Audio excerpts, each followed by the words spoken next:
Good day, brothers and sisters, and welcome to CrossEyedNed's Word on the Line.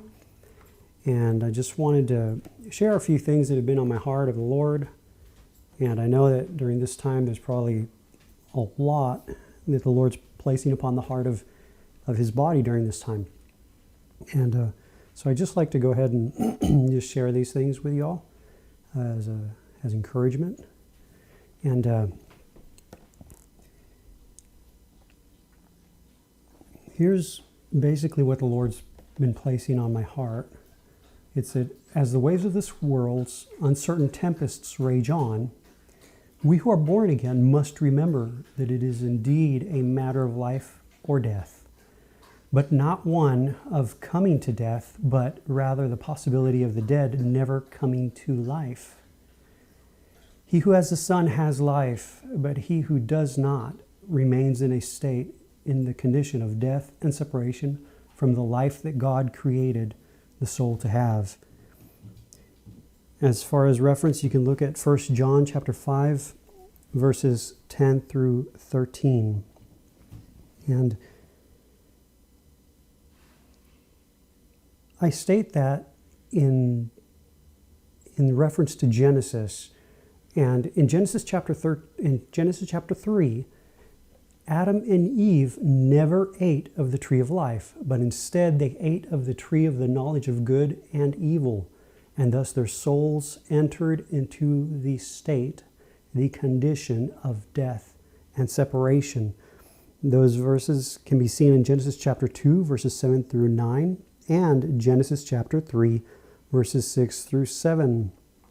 But even as mankind has now become self-aware, and always goes his way of self-distancing himself from God, his Creator, it is God and God alone who always takes the initiative to draw close to mankind and provide for him the only way of salvation, an open door to receive the life that God created his soul to have.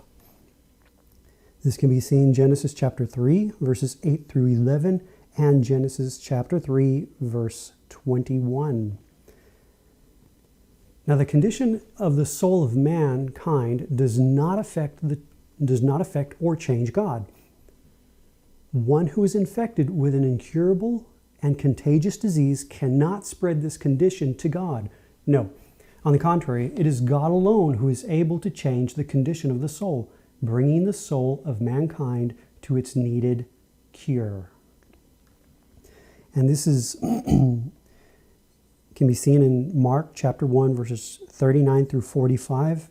And it's basically the passage where Jesus heals the leper. Now, for the soul of mankind, the only way to be able to receive life is to enter through the door that Jesus Christ himself is, and receive the only salvation and life that God has ever offered.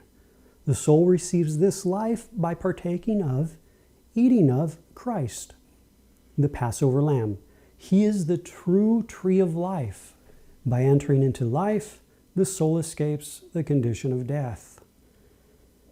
And the passages are John chapter 10, verses 9 through 10, Exodus chapter 12, verses 1 through 11. It is God's own Son, who God has provided as a lamb to take away the sin of the world, who is the only salvation of God for any who will receive him. This is John chapter 1, verse 29, and John chapter 1, verse 35 through 36. And before that, you can see this also with John chapter 1, verses 10 through 13, and Acts chapter 4, verses 11 through 12. My brothers and sisters, we must not forget concerning those who are not born again, today is the day of salvation. Today is the day to receive life. And for us who are born again, today is the day to know the life we have received. The Lord bless. We'll see you on our next podcast. Amen.